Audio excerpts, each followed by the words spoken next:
Live from the internet, it's the Narrative After Show, bringing you the entire week in review with Rachel Binnekoffer, Eric Garland, and here's your host, Zeb Chalet.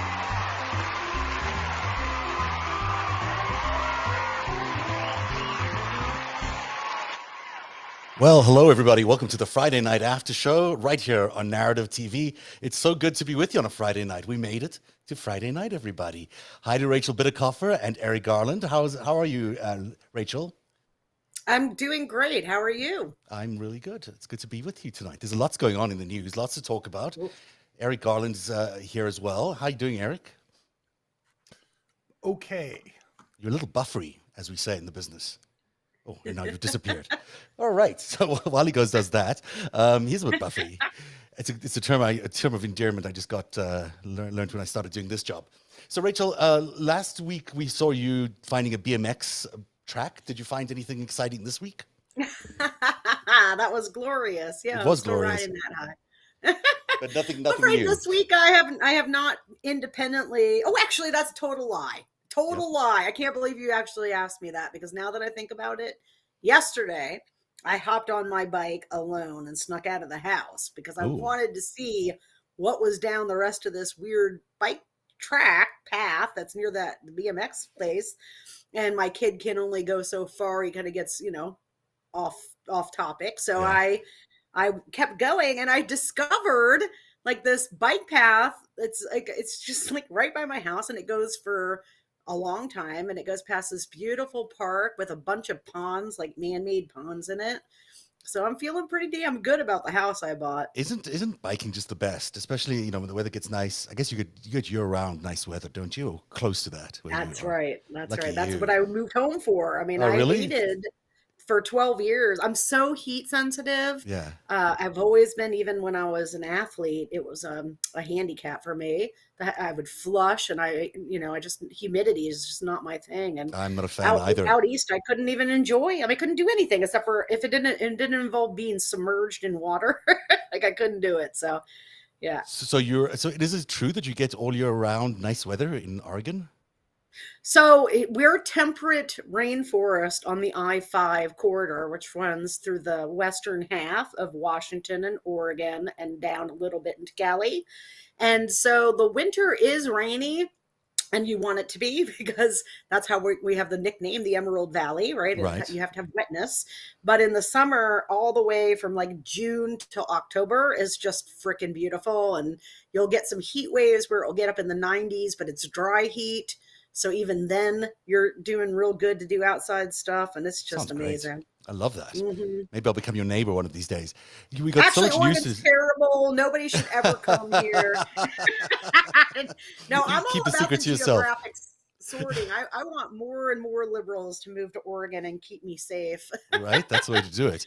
Yeah. We have so much news to talk about today. Most of it is not that pleasing, but I got to tell you, later on in the show, I've been thinking about those 7.5 hours of where Donald Trump has been on January the 6th, and why the phone records have disappeared for those 7.5 hours.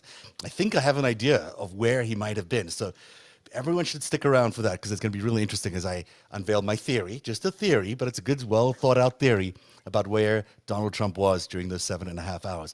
Plus, we'll talk a lot about what's going on in Ukraine, and we'll talk a little bit about the crime spree amongst police officers around the country. But we should start off with the really historic stuff, the really incredible big news of the day. Ketanji Brown Jackson, who soon will be a justice, not yet a justice, as everyone keeps reminding me, but currently still a judge, but on her way to becoming a justice. After confirmation yesterday, she did that with the words, "We've made it today," and on the White House lawn there with Joe Biden and, of course, Kamala Harris there to help her along. Pretty impressive moment for America. Don't you think, Rachel? Yeah, it sure was. I mean, I think the quote for me from the nomination or the confirmation celebration today was, within one generation, my family has gone from segregation to the Supreme Court, and it's a testament to the power of those two pieces of federal legislation, the Civil Rights Act of 1964 and the Voting Rights Act of 1965, which fundamentally altered the South. It set into motion the Dixiecrat Revolution and, is at the kind of the beginning of the story of how we ended up in such a fucked up spot here in America right now. Well, it's good you mentioned that because we've made a lot of progress in the last 100 years. They really, humanity has moved along very, very quickly. So this current little skirmish with the white man still holding on to his power, it's just a little skirmish. Overall, most people have gotten to live more equal, better compensated lives and better, healthier lives overall. People have progressed into a much better space than they were 100 years ago, I would say. And, we're having a little skirmish along the way here at the end. Of course, there's some resistance to all of this change. But overall, when you look at these things, you look at the progress women have made in general, black women have made now in the highest part of our judicial system. It's remarkable. It's remarkable that this happened today. And it's a barrier that's long overdue to have been broken. So it's thrilling that she's the one to do it. And she seems amazing, especially compared to some of the recent justices that have been put up by the GOP, which are like questionable at best. She really does seem like she fits the bill quite well. Yeah, I mean, to be honest with you, I think Gorsuch and Amy Coney Barrett, I'm pretty good at like taking away the partisan blinders, right? Yeah. I mean, they're both totally qualified temperamentally in every way. Obviously, they're ideologues, and it's not their fault they can get confirmed. It's the fault of the system that is so sick now that we got rid of the 60 vote threshold in order to confirm judges to the Supreme Court. And the nice thing about 60 votes is that it forced a more centrist nominee out of both parties for a long time. That has completely, of course, gone out the window since McConnell got rid of the filibuster for the Supreme Court after we Democrats were forced to do so to get any of Obama's judges confirmed. They were holding hundreds hostage. We had to get rid of the filibuster for the lower courts. And so they used that as a justification. And, that's the price you pay. But in terms of the quality of I would say, personality, family type things, we can diametrically be opposed to people like Barrett and Gorsuch, right? But at the end of the day, they're very equivalent in terms of qualification and temperament. Kavanaugh, not so much. Kavanaugh. No, I would not say so. I mean, they sat there and called her a fucking child predator coddler. Yeah. Okay. Yeah. I mean, it's just so it would be anger. It would make you angry if it was in any case, yes, I think that is an equivalent charge. And I think that she showed the temperament that you would expect somebody in that situation to be able to hold on to. And I'll never forget. I'm much less of a Kavanaugh extremist than others, as you might guess, just listening to me talk about the court as an academic. But I am certainly, that was just not a moment for me that was kind of, for me, worse than the whole other part was this man can't control his emotions, right? Absolutely. A tantrum in the middle of his confirmation hearing, not exactly something you'd want in a Supreme Court justice. We have so much more to talk about tonight, and I'm going to play a little commercial break because I want to be able to have a free-form conversation after we come back from the break, and hopefully we'll find Eric to talk a little bit more about this, but also to talk about what Donald Trump was doing on Jan 6th. We think we figured it out, so stick around. We'll tell you more after this little break. Hey, everybody, it's Zev. It's becoming more and more expensive to buy groceries, and if you, like me, are trying to get all the nutrients and vitamins you need while still balancing a budget, it's nearly impossible to get all the nutrients you need from the food you eat alone. Never mind doing it on a budget, then it becomes absolutely impossible. That's why I'm currently doing a 30-day self-imposed Athletic Greens challenge. The plan is simple. Take the AG1 supplement throughout April and track any increase in energy levels, overall well-being, and vitality, all while boosting my immune system. Today is day 7, and the biggest fear people have about these green drinks is the taste. I happen to love the taste of this drink. It doesn't taste bad at all. It tastes a little fresh, a little tropical, but not too much. Certainly doesn't doesn't taste like your typical green drink. So it gets lots of points on that, and that's why I've made it to day 7. Hopefully you will try this too. AG1 is engineered to provide all the right nutrients at just the right time. Whether you want increased energy or improved muscle recovery, they've got it covered. And because they care about your wallet too, AG1 will only cost you around $3 a day. That's a pretty good deal. And there are no hidden fees. To make it easier for you, and because they love you, Athletic Greens is going to give you a free 1-year supply of immune-supporting vitamin D and 5 free travel packs with your first purchase. All you have to do is visit athleticgreens.com/narrative. That's the way we spell narrative, N-A-R-A-T-I-V. Again, that's athleticgreens.com/narrative to take ownership of your health and pick the ultimate daily nutritional insurance. Hey, everybody, it's the first time, Zev. We got it the first time. Look at the mess I've made on the screen while I was trying to fix all that. That, by the way, is a very yummy drink. I'm on day 7. I feel fantastic. It gives me all this great, good energy, which is, I shouldn't be surprised by it, but it really does make me feel pretty damn good. So people should try the Athletic Greens challenge and also the Athletic Greens offer we've got on athleticgreens.com/narrative. Do you like the new poster I made us? You like the little... It's beautiful. Isn't that very nice? I was thinking, dang, I need to like get my new headshot and put it in there at some point. Oh, this is a great headshot of you. I'm trying to make these like balloons or like, not balloons, bubbles is what I was trying to say, and make them float around. So hopefully they'll do that in the next iteration of our poster. But people like the new opening, and I want to thank our friend Matt Fausa for spending so much energy of recording it and making it all look so fantastic. I should also tell folk that at narrative.org/TV, that's narrative.org/TV is where you can join in the conversation for the last time for free on the interactive player, where you can join in and share your thoughts. Hey, Eric. Hello, Hey. Eric. There you are. He's back. Hello. We missed you. How are Yeah, things? Yep. Oh, Everything good. good? Yeah, that's everything's good. It's just technology's buffery. Buffery today. not agreeing. I want to use that as a general yeah, description of my no. of my mood some days. Buffery. It's a good term.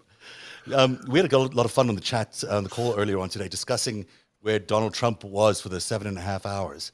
I want to get to talk about that soon. I've got a whole idea here, a whole game of Clue for everyone to play. But before we do that, we should talk a little bit about the war, because it is horrific what's going on in Ukraine. And it seems to me like we're only just beginning to see the next big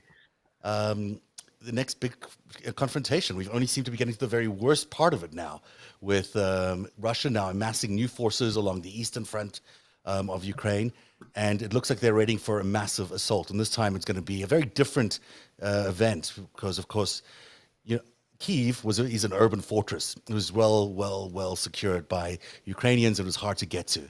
Now we're talking about a very different territory all along the Black Sea. Very easy for the Russian Black Sea force to get to. Also very easy for them to try to approach on multiple sides. So, Eric, people should be bracing themselves that today's attack, where 50 people died at a train station, might not be the worst of it. That there could be a lot more of these kind of civilian tragedies along the way as we're heading into what could be the very worst part of this war. Well, you have the Russians involved. So, as long as they're involved and there are civilian populations, then you're going to have that trouble. It's kind of crazy, isn't it? Is the audio at least? Is the audio getting through? I understand we're in buffer city. I can hear you. So it's good. They are just. I don't know if they care about their image around the world. Maybe they don't care about it. Maybe this is the image they're trying to project. But the shocking nature of what they're doing is kind of, firstly, never been seen in real time. So I guess that's another factor as we're getting video of these atrocities coming to us first time. But it's ridiculous that they feel like this is a way that they can approach the world. It's just unbelievable that their only form of taking over this country successfully is to obliterate the people, is to obliterate the civilian population. That's what they've come to.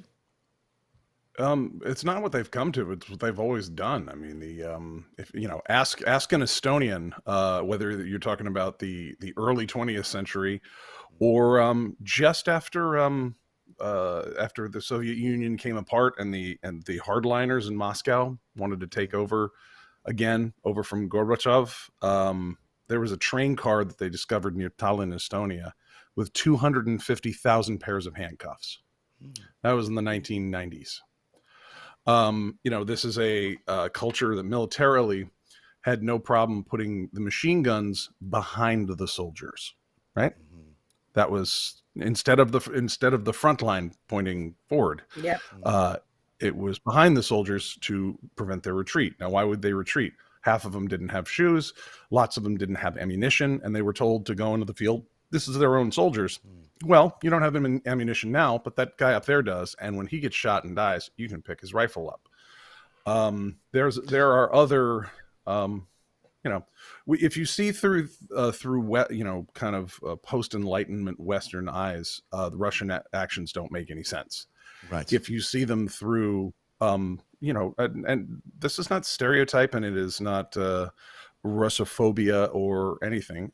These are people that, when it comes to war, they are brutal and proud of it, and they think that is what gets respect. And they're not wrong. People have certainly, the countries have certainly, surrendered to their offenses, but they do not have the same view of war crimes as the rest of the world. So this kind of thing where you intentionally create a quote humanitarian corridor, and then when people try and go through it, you blow it up. That's a psychological warfare technique, and But it really does. It's an indication of their the weakness conscience. on the field. I mean, really, at least in the battlefield, they've been horribly unsuccessful. So what they're doing now is this atrocious, almost genocide. I'm wondering why there is so much resistance to the word genocide, because we, in fact, are seeing what looks to me like a genocide. When you look at the destruction of Mariupol, when you look at the scenes at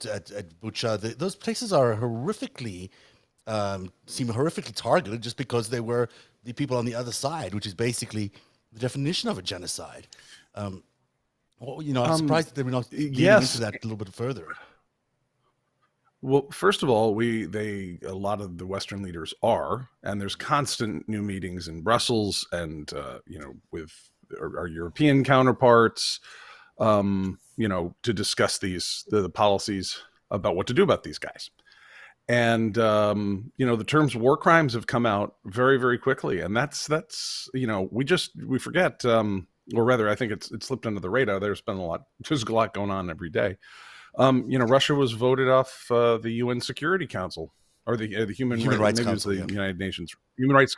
Yeah. It's like that's new. I mean, we've allowed them that position, and now it's like no. I mean, realistically, Russia and China should never have a seat on the human rights anything. Neither should the Saudis or the Emiratis. Yeah, it seems to be always the worst human sometimes rights we do let them abusers on. are on there, which is kind of ironic and horrific as well at the same time.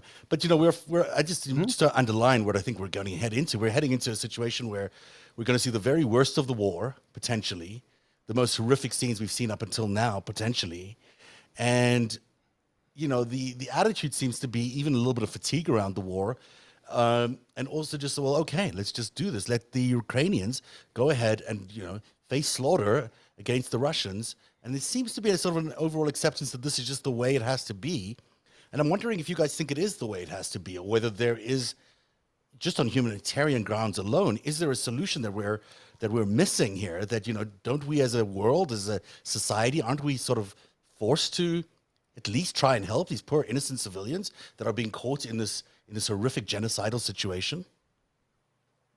I mean, to be clear, we're not doing nothing. We're doing everything we can do except for engage Russia militarily. Yeah. And here's the thing, my thought on this, and I have no idea. Like, I'm just pontificating. This is not my area of expertise, but I do think it is important that every time Anthony Blinken, the Secretary of State, or Joe Biden speaks about this topic, they say like 3 or 4 times pointedly, we are not sending troops into Ukraine. We're not going to engage Russia militarily. Okay. Mm-hmm. And if you think about that, like, there's no benefit politically in terms of just pure politics for them to say that shit. In fact, it's the antithesis of that, right? Because it could leave you open to attack. And the fact that they keep saying it, the two of them, so intentionally, multiple times every time they're in front of a press corps, it suggests to me that the generals are really fucking concerned about escalation and especially as Russia's situation has become so desperate. Because keep in mind, they made a couple of strategic blunders coming in, opening up too many fronts, not anticipating the Ukrainian response, and then not understanding that the world was not going to fuck around on these sanctions. I mean, we dropped a nuclear bomb on them. This week it came out that their economy is going to decrease and it constrict by 15 fucking percent at once. That's huge. It wipes out all of the gains that they've made economically since 2000. And Russia just did not assume that they would not be able to fund their own war effort, right? So, they're running out of money. They're running out of troops. They have lost 7 or 8 generals, which is an absurd amount, and it's to the point, a tipping point where you cannot maintain order well. And I just think it's really telling that that there must be somebody, and I trust the Joint Chiefs, I trust our security apparatus. I think it's still the best in the world by a fucking million miles. By far. Somebody is putting the fear of God both into Blinken and Biden every time they talk, to be clear about that. So it sucks. It's horrible. Sucks. This is the only thing we can do. That says for the kids or for children in Russian on it. That the thing that hit the train station. I know. I mean, at night I think about picking up my own, just picking my own self up and going and fighting Russians. I want to help them so desperately, but I like these policymakers, and I sure as shit don't envy them. I am always thinking about intervention in the terms of it is a gamble of 6 billion lives. So it's nothing we can rush into. Yeah, absolutely. This is that missile that was labeled, I guess, in Russian for the kids, which is just for the children, which hit the train station today, and 50 people believed dead, but many hundreds may be injured. And these people were civilians trying to escape, trying to get out of Donetsk region, and trying to escape for some sort of to some sort of safety, because of this war that's approaching to them that's going to be so much worse than the war they've already experienced for 8 years. And then they have to be confronted by a deliberate, and regardless of what the Russians say, deliberate attack on the train station, which is obviously a very, very important artery. Go ahead, Eric. Yeah, and because it's a civilian train station, it's not a military target. It's a clear war crime. And I think, while it's frustrating maybe to hear Joe Biden and Antony Blinken not do the old Ronald Reagan faux gaffe of the early 80s. Do you guys remember all the way back when there was hot mics in a press conference, and Ronald Reagan said, "We've just passed new legislation outlawing the Russians. The bombing begins in 5 minutes." Mm-hmm. And it's, I don't know in political lore if that was known to be an intentional mistake or if it was just something that got caught hot. But that's all. On our side, that was kind of like because you're politically he's coming off of Carter and the Iranians capturing hostages, and that feeling of impotence and weakness, and Reagan comes in and he's an actor and he's doing the bravado thing, and so that kind of works. And it's frustrating to do the right thing when it's not as aggressive as you'd like it to be. However, so I mean, I would love to say, to see, I think Joe does it when, President Biden does it when he comes out and he says, somebody says, well, what about if Vladimir Putin's, I don't care what that guy thinks. I mean, that's Delaware, fuck that guy, it's pretty, it's pretty strong stuff. No shit, if he was Jersey, he would just say, fuck that guy, right, Eric? Yeah. He's censoring himself. I mean, he's still an Irish dude from Scranton. That's what he's thinking. He's fuck that guy. But he's like, I don't care what he thinks, because he's now president. But I think so. Go ahead. But it's a stronger position to let them. The second we enter that officially, and and we become a belligerent in that, then we lose something major, which is the fact is Russia is failing to achieve a really minor basic military objective as a major world power. They can't even win in a much weaker state where they own a whole ton of the rich people and have, tunnels into their, telecommunications networks and have working knowledge of their whole military and everything with all these moles all over the place. And it's right next door. And they can't even do that. Yeah. And again, you got to think like a Russian here. The way they keep power, especially when you have a really brutal dictator like Putin's regime, they have to show this very macho, super, strongly. That's why the dude's, it just looks ridiculous to us, but it works better on their people where he's on horseback and he's, naked from the waist up and, here that's like the Dukakis tank moment, a bit like what? Yeah. But over there, it's, it plays. And, being super aggressive plays to the Russian people. But if you think about how their food prices are about to go up and how all their all the yachts of their rich guys, those are ours. Like, and where it's Friday, it's the after show. Where the fuck are they going to sail them out of? Murmansk, Arkhangelsk? Not as fun as Monaco, is it, asshole? Yeah, it's really interesting. Côte d'Azur, everyone, Isle of Capri, Crete, Santorini, Greece, way fucking nicer, right, guys? And you must be a lot of not this winter, not this spring. You guys get Murmansk, and you never get to travel internationally again. There's two things that come out of this. Sorry, go ahead. And you don't get to travel. They just indicted Konstantin Malofeev, not just sanction him. Now they've indicted him. So Interpol red notice goes out. He goes to any civilized country where they all kept all their money. Then he gets arrested and extradited. On the same, put him on the same plane with Dmitry Firtash. Send them all over, as far as I'm concerned. Can we just underline before we leave Malofeev there? I just think it's remarkable that Jack Hannock is Sean Hannity's producer. The guy he's indicted, he's co-indictee, or whatever the expression would be, is actually Sean Hannity's ex-producer. Like, no one seems to be freaking out about this. I did not know this. Yeah, so really? he hired Sean Hannity's ex-producer named Jack Hannock to go and start his extreme right-wing Orthodox TV network in Russia. And that's who he hires, is Sean Hannity's guy from the United States. And then he goes ahead and does this. He builds this TV station, and then on top of that, they conspire to do all the Ukrainian propaganda to weaken Ukraine and divide Ukraine. And then on top of that, they're busy buying TV networks in Greece and Bulgaria, because that's where their intentions are. The empire wants to grow, and so it's Jack Hannock's producer, Sean Hannity's producer, that's doing this. To me, it's just like, how can people not see this as being a sensationally big news? The guy who's reading the news at 8 o'clock or 9 o'clock, whenever Sean Hannity's on TV, his producer is running the entire campaign for the oligarch in charge of this. It blows my mind away. Wait, is his current producer? No, his ex-producer, but still. Oh, okay. Come on. It's his ex-producer. I wouldn't fucking be surprised at this point, dude. It wouldn't either.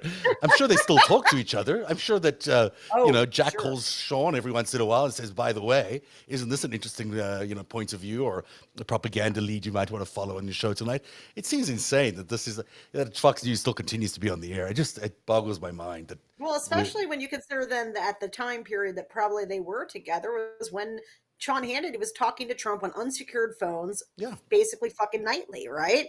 So it was there actually before. Kind of a problem. It predates the Trump era, but I'm sure they spoke because they often are the same propaganda. Hannock was more central to Fox News than that. He helped establish the network from a high level starting in 1996, and he left in 2013. And right in time for began his new career. Yeah. Yes, right in time to defy the Emergency Economic Powers Act and start, being a real bad boy. Yeah. And then attacking Crimea while they're there.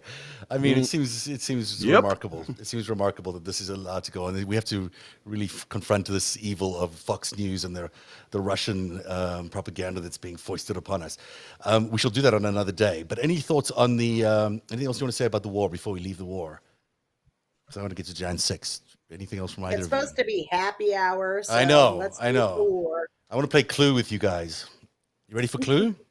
Yeah. Would you like war or coup d'état? That's Friday. Happy Friday.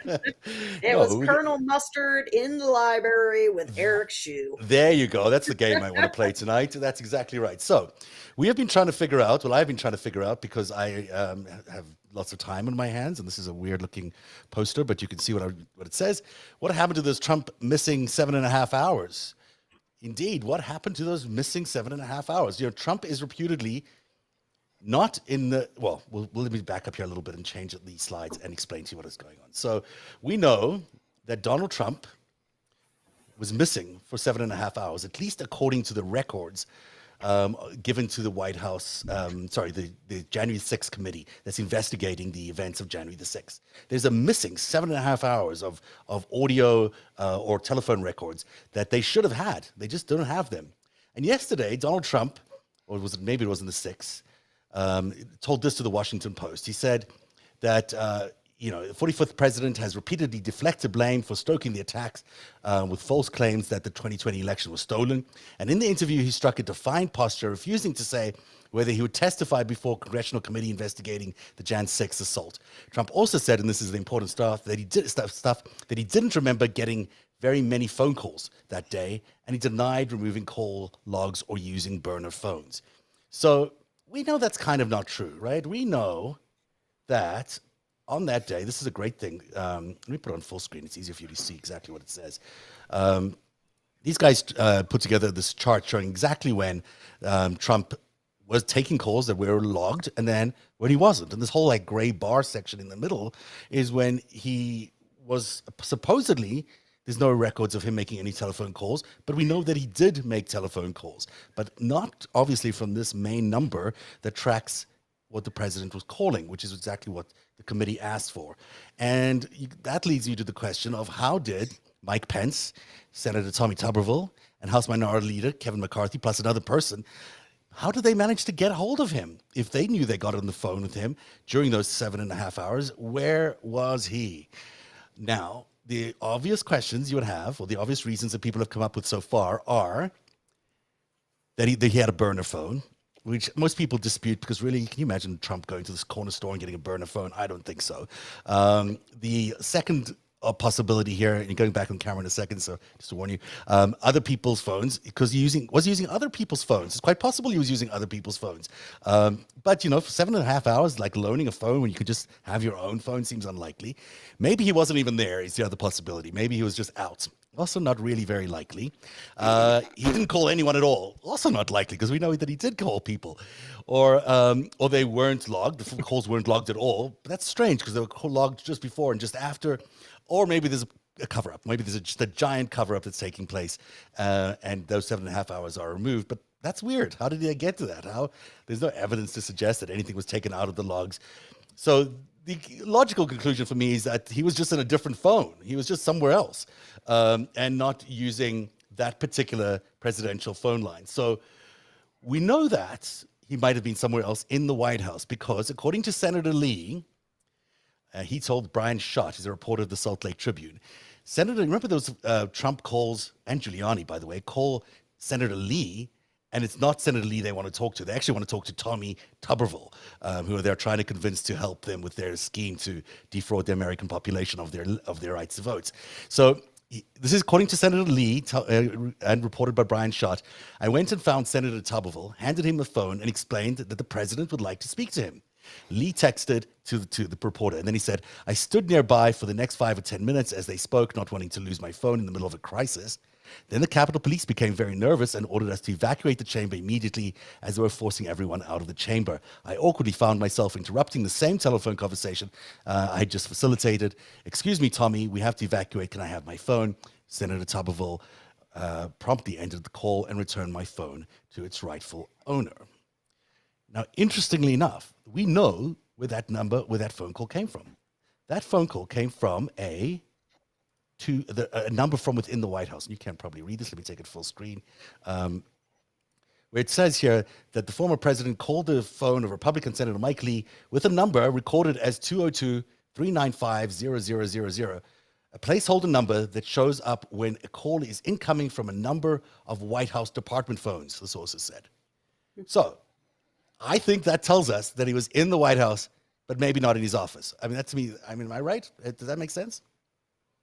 Yes, from what we understand, I mean, wasn't he in the residence all day, glued to the television, fast forward and going back and like rooting them on and telling everybody how great it was, and then finding out that other people were like, "Ew, I feel like we're going to go to jail," you know? I think we don't know where he was. We think he was watching TV. That much we've been told. But I don't know if we know whether it was in the residence or the White House or the Oval Office. We don't know.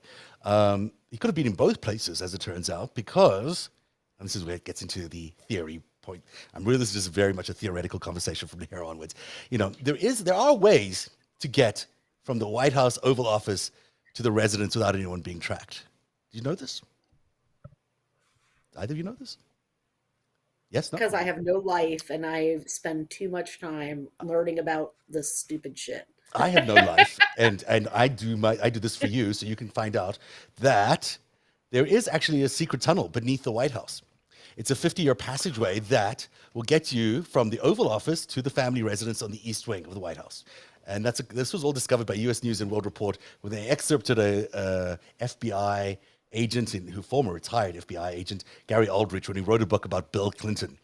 In it, he discovered that the clandestine passage built during Ronald Reagan's presidency as a way to guard the president in a terrorist attack is certainly handy. Passing a panel on a wall adjacent to the president's restroom next to the Oval Office causes a secret door to slide open, leading it to a staircase down the well-lighted passageway. The tunnel comes out in a storage closet from the president's private elevator in the basement of the residence. There is a second exit near the office that was once the White House barbershop in the West Wing basement. The tunnel, dug in 1987 while Reagan was at Camp David or vacationing in California, was called Project ZP. Removal of the earth and concrete caused a large depression south of the Rose Garden, but reporters and staffers thought it was just a natural sinkhole. Reagan once used the tunnel to sneak Richard Nixon into a private meeting on foreign policy. So that's interesting. I thought that was really interesting. I didn't know that. Did you know that? Yeah. So they have a secret passage. So if you want to sneak out, if you're the president, you just press the button on the wall, and I guess it opens up, and then you go downstairs into the basement. A few steps away, you're in the residence. You can do whatever you want to when you're in the residence. So that's so you could have been either in the residence or you could have been in the Oval Office. But sounds a little undramatic, though, for where he might be that day. It's probably a bigger possibility, I think. Dum dum dum dum. So the next thing that comes to mind. Yeah, go ahead. Where? I mean, let's see. Well, first of all, there was. Now that you mention it, there was. Remember, 2 weeks in 2017. When they closed the White House to totally change out the heating, ventilation, and air conditioning, the HVAC system. Yeah, Mm-hmm. I remember that. I want to make sure I'm not misremembering. Do you guys ever remember the White House closing off for 2 solid weeks? Nope. No, it's very rare. Any time since you were a kiddo? No, Never. Yeah. Nope. I wonder if any if there were any additional infrastructure projects that went on during that. There was a rose garden that was rebuilt by the former first lady that was redone in order to have their little party, their little election party in the White House. We don't call that a redo. We call that a murder. A murder of the beautiful garden that was there. So there was some of that construction. Travesty. That's what we call it, Zeb. Travesty. Yeah, they took out the roses and put in Israeli signals intelligence devices. Yeah. Sorry, did I say that out loud? Imagine this, guys. The family that shits in gold toilets, it has terrible taste. Shocker.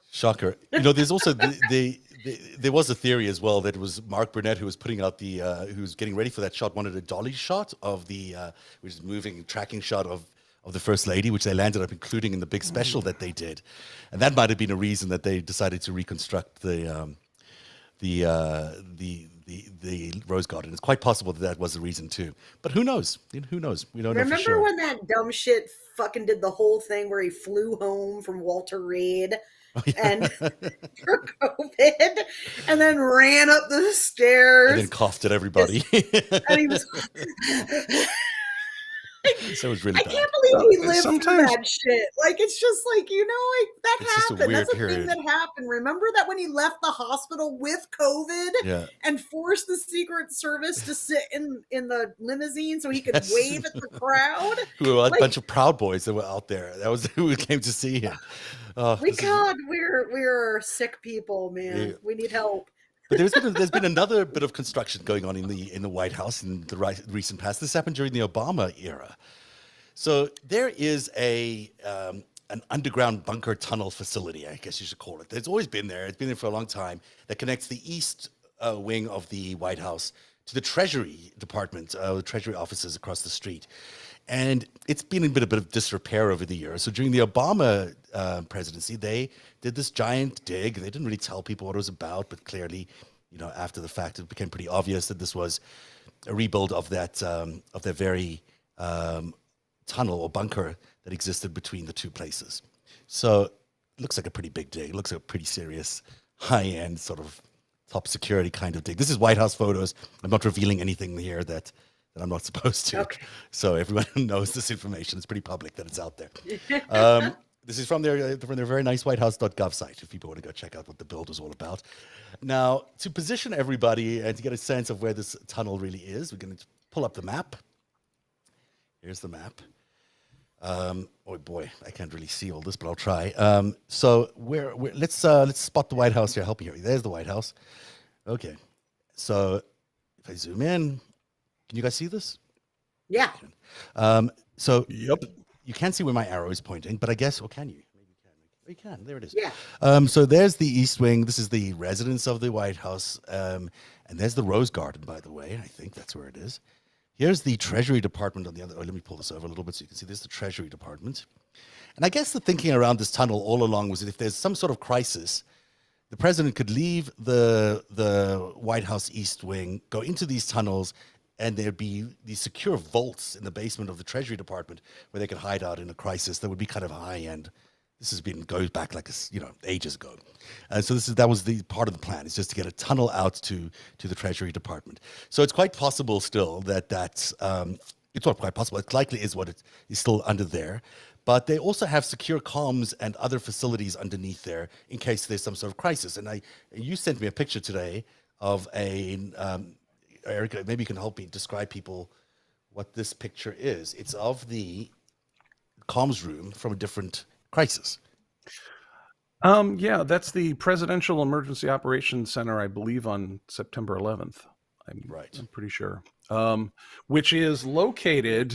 So if you take like the regular old, the White House and like the Willard Hotel on the other side, and then in between you have the Treasury, like kind of just a little bit west of the Treasury. That's where the Presidential Emergency Operations Center is, and it would have so in here completely secure, like somewhere in there. Somewhere a little down there, but we're looking at about not quite 80 yards. From the East Wing of the White House to the Willard Hotel, where Rudy Giuliani and all them other rat bastards were that day. It has often left me a bit surprised. Yeah, sorry, finish your thought and then I'll jump in. Well, and what would be interesting about the the emergency briefing room there, the EBR, the PEOC, as it would be marked on the log books, but of course Trump, I believe, didn't log any of that stuff. Like the visitor log books would say what meeting, where a meeting was held, and there are entries in the annals of when briefings, like there's briefings that are done in the Situation Room. I just reviewed Biden's back on doing these things, and I just saw, for example, I saw an individual whose name I recognized, and I was like, oh, that guy's an interpreter. Oh, he's a Japanese interpreter. That's right. Oh, and they were at the Situation Room. It was all marked, and turned out there was a call between the Japanese Prime Minister and President Biden, and that's why this visitor to the White House came and was escorted to the Situation Room, which is super, which is secret stuff happens in there, but it's still marked that you went there. Anyhow, the Situation Room's upstairs, though, right? There's also it's in the West Wing. Now the sit room's upstairs. Yeah. Yeah. But this is downstairs. This is another This is downstairs. Well, then this is underground. This is the Yeah. Presidential Emergency Operations Center, Mm. which would be very interesting because it would have secure communications to the Pentagon Mhm. Right. and maybe like the Senate Mhm. or Or Capitol everywhere, Hill really. It's or just to certain places. And you might have TVs that you could watch, but that would be only kind of one way. You might have phones that only went to certain places, but it would be completely secure from any passersby or any staff who might be in the White House that you think might be an informant. You could kind of winnow down the number of people there and be monitoring what was happening on television that day, and let's say you had some reason to be in contact with the Pentagon to make sure they didn't launch a quick reaction force out of that building or anything. Yeah. That's a place you could Any- do that from. Yeah, you could control anything presumably from there. So, and we're basically saying here that there is a theory. This is just a theory, but it is possible for Trump to get out of his Oval Office secretly, get down to the residence through that secret passage, and then find his way to this other tunnel where. Sorry, we're boring you. You won't be bored long. We're almost there. Good We almost made it to the end of the Lord, show. boys. Yeah, My sorry, God. we do lots of boy talk here. All right, I'll just keep it kidding. short. I'll do one more last No, thing. about here's this. the thing, Zev. Like what I want to ask you and Eric, though, right? I mean, so here's the thing: it's like we know he got these 7 hours of call time missing. We know calls were made Mhm. to individuals, right? But they also have testimony, even from Jared Kushner now, as to where he was all day. So I'm sure that they know. I mean, I think the mystery is less physically where he was and more why all his phone activity. How could his phone activity not reflect somewhere? And forgive me for asking because I don't know this answer.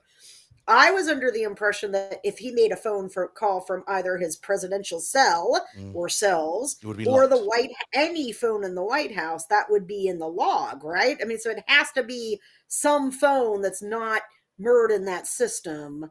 So I don't understand like how this I had never seen this stuff that you showed, Zev, about the phone number that showed up coming back to the White House. So, Eric, do you happen to know? Is there some way you can use a phone from some other, office and not have it be in the logs? If you use someone else's phone. I mean, I think a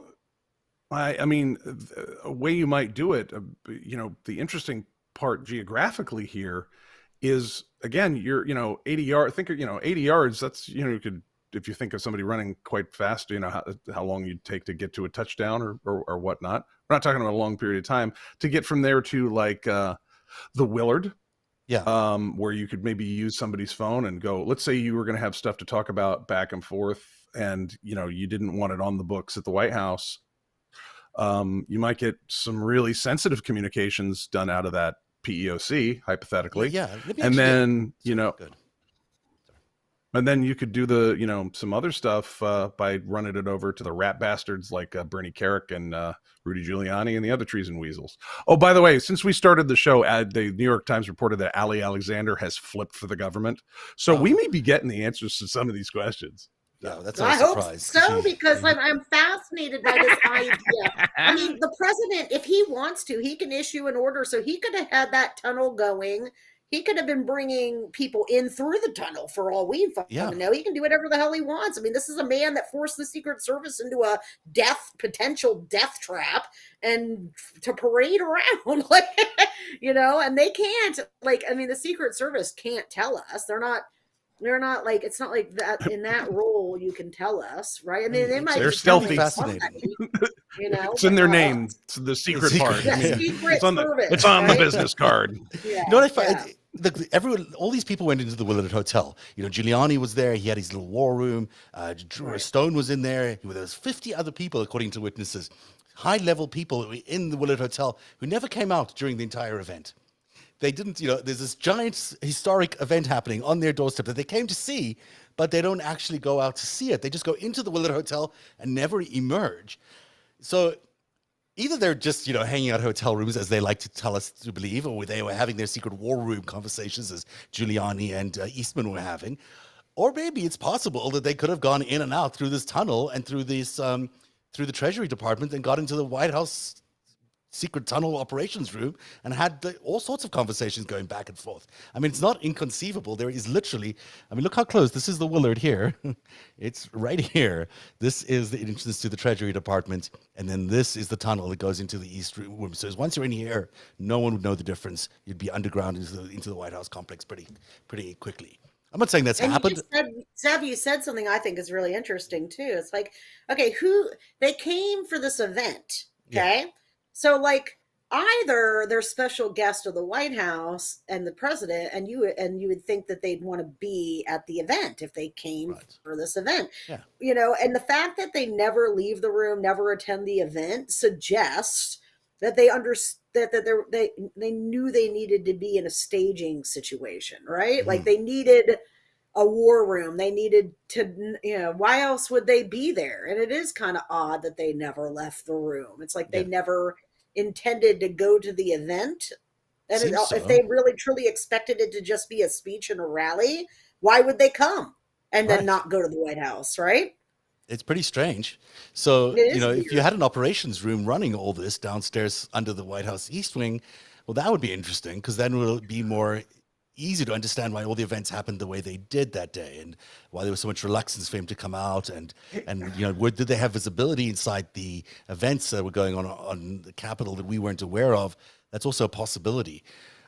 It's, you know, none of this is a lot of conjecture, and I'm going to just keep repeating this to people because I don't want it to say that I'm just being a conspiracy theorist, but it is interesting that you got... Yeah, well, if you're the president of the United States and you don't want people to sit around and conjecture about your missing 7.5 fucking hours, then don't go off the grid. Don't go off the grid, use the same phone. Right? But this on the day where you're suspected of hosting a coup that capstoned into an insurrection on the Capitol. Right? And it really it would really explain, Eric, to your point, why maybe the Pentagon, you know, didn't do anything that day and why they were so reluctant to move in and why there was all this, you know, guidance towards the National Guard to stand down and why the Secret Service seemed to be aware. There seemed to be a lot of knowledge by a lot of people not to do anything that day. And how would that have happened if we weren't communicated to them from the president? It just seems like that's where the order would have come from. Yeah, because you know, they're known as I think the slang for it is O-plan, you know, operational plans. If this happens, then this gets deployed and this goes back and forth. So I mean, yeah, and a lot of that stuff works whether or not you know, sort of automatically they may need to get you know, authority from the president to do it, but they may also have plans to do something, you know, automatically unless there's some reason not to do it. It would depend on the operational plan that's going to be classified, right? But here's something that gets me. Didn't they call the thing, it's like the Willard War Room? But you know what's interesting about the Presidential Emergency Operations Center is it's actually built as a war room. Yes, this is the actual war room. In here is the actual war room. Yeah. You know, so why would you call that the war room versus the Willard Hotel war room, which was just a meeting room? Yeah, that's interesting. Because you know, Rudy was, you know, he's a clownish figure, right? And so is Bannon. You know, there's 18 shirts and, you know, smelling of 9-year-old gin and whatnot. It's all a, you know, big joke, right? Yeah. But you know, they made the National Guard, you know, stand down and allow our democracy to be subject to attempted murder. Right. Much less clownish. So it's like, oh, they're at the Willard and it's, you know, these people that you've seen on television and their shitty podcasts. And, you know, like, why else is Steve Bannon out there doing this podcast? He's not a dumb man at all. But he's got this, you know, he has this shtick going, right? And these guys are this close. But the real action here is not, you know, Roger Stone ginning up his buddies from the Oath Keepers, though they were critical that day. But the real action is the fact that the Department of Defense under Trump appears to have engaged in a conspiracy not to, you know, to allow possibly the murder of elected officials. Yep. And, you know, we're seeing this was obviously a coordinated operation, right? But in order to prove that in court, like let's say a court martial for any of the people in DOD who held a rank that day and had a responsibility, or capital crimes. Let's get it out there: treason and seditious conspiracy. You have to have a state of mind, but you also have to prove conspiracy. Now we've gotten as far with the I forget if it's the Proud Boys or the Oath Keepers, the auxiliary treason association, whatever you want to call the guys in the golf carts and with their stupid polo shirts. But the real conspiracy there, I mean, and they're fun to look at, and they're, these guys running around in paintball gear. But the real problem was that the Department of Defense stood down our nation's actual strongest in the world defense. That's the real stood scandal, it down on purpose.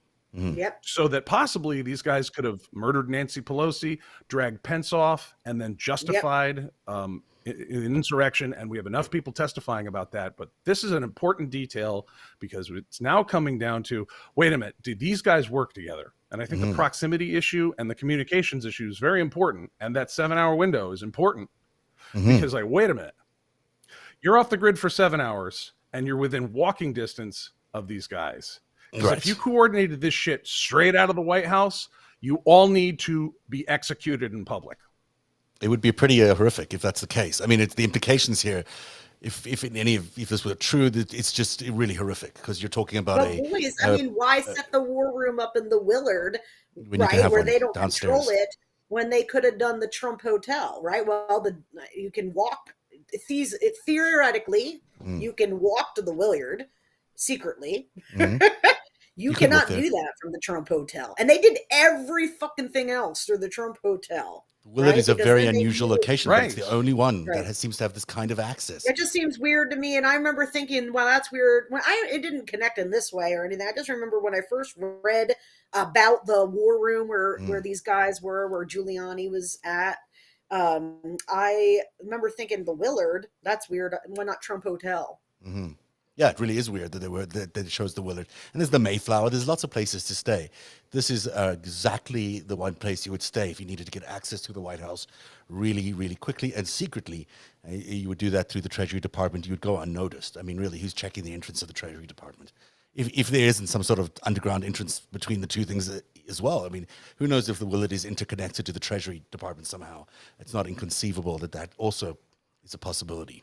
But certainly there's a tunnel between the Treasury Department and the White House East Wing. And certainly those men could be moving back and forth much easier than Donald Trump could. Yeah, exactly. So lots of questions worth pondering. I mean, I wouldn't normally raise it unless I thought that there were just so many circumstantial questions that you have to ask. I got to play this because it's kind of funny. It is Friday. This is where maybe I can't play it. It won't let me play it. Oh, there she is. This is where Roger Stone wants us to believe he was all day. This is shot inside the Willard by the person you're about to see. She's his companion for the day. Here we are in Roger Stone's suite watching the situation on the Capitol unfold. We are safe and sound. That's your opinion? Because there was this story. What do you mean that's your opinion? There was a story that said that the DOD rather, the Department of Safe and sound. refused. That's the Manhattan madam, I think, is her name. Maybe she's the Hollywood madam. That was his... It's almost like she's trying to make sure he's got a fucking alibi. Exactly. I mean, that Would you put that on Instagram? Shitty to me, dude. I don't know. It does. It looks weird. It looks weird. The whole thing looks weird. I mean, if I was trying to prove I wasn't involved in the insurrection physically, like that's how I would do it. Yeah. So. Yeah. You would have the Hollywood madam there with you. Well, I'm pretty sure I would do it nicer than that. Yeah. There you go. I mean, I'm laughing because it's a bit funny, but it's also pretty serious, obviously. Hey, that's the end of the hour. Yeah. Boy, that was a fun, fast hour. Y'all don't have to go home, but you can't stay here. Do you got plans for the rest of the weekend? Eric, anything fun and interesting and exciting happening in your part of the world? We never got your story, by the way. We'll have to get to it next time.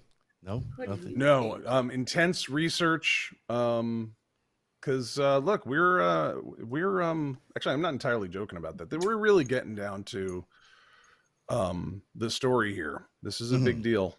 I think it is a big deal. It's This on the is after show, and we're sort of having fun with it because it's the after show. But it's actually a real interesting story, and I think we'll get and dig into it a little bit more next week because there's other aspects of it that really require some real digging into, and hopefully our viewers who are brilliant at this can also do that. Eric Garland is at Eric Garland. It can also be found at Game Theory Today, where his podcast is what his podcast is called. Hamilton is back in town. Hey, Hammy. It's a 5 o'clock Hammy hug. Hi, Hammy. Rachel This is Bittercoffer. this is hugging. This is like literally he does this every day. He just knows. He's like, how "It's he All is. right, He's a that was a lover. good. That was a good tension. That's a good Friday night tension breaker. That's a good. Yeah, it is. I'm so glad. It's like I don't think people believe me when I tell them, "Look, my dog gives me a 5 o'clock hug every day and tells me It's it's 5 time to o'clock get in the off the West phone." Coast. It is time. Hamilton needs his own That's awesome. Twitter account, but you can find Rachel Bittercoffer at Rachel Bittercoffer, if I'm not mistaken, and also at your pack. Tell people about your Oh pack. no, I left the pack. Oh, you did? Remember? Oh, I didn't Yeah. know that. And also you can find Rachel Bittercoffer at Rachel Bittercoffer. And that's me. I'm at Zev Shalev, and that's the end of the show this week. We'll be back on Tuesday. There's so many interesting shows coming up. You just have to stick around and watch them because they are huge next week. So I hope you'll be back for that. In the meantime, I wish you all a very good night. If you're wanting to support us, you can always go to patreon.com/narrative and become a patron of Narrative. We really rely on your donations and support to make it all work, which hopefully I'm going to be able to do when I press this button, even though it's not showing me the right screen. Good night, guys. All the Have a great pot weekend. Donations come directly to me, though, right, Zev? Yeah, you could, of course. That's the deal, but we don't need to talk about it, right? All right. Good night, everyone. Bye. The pot donation. Narrative is made possible by viewers like you. Join today and support truly independent journalism at patreon.com/narrative. That's patreon.com/narrative.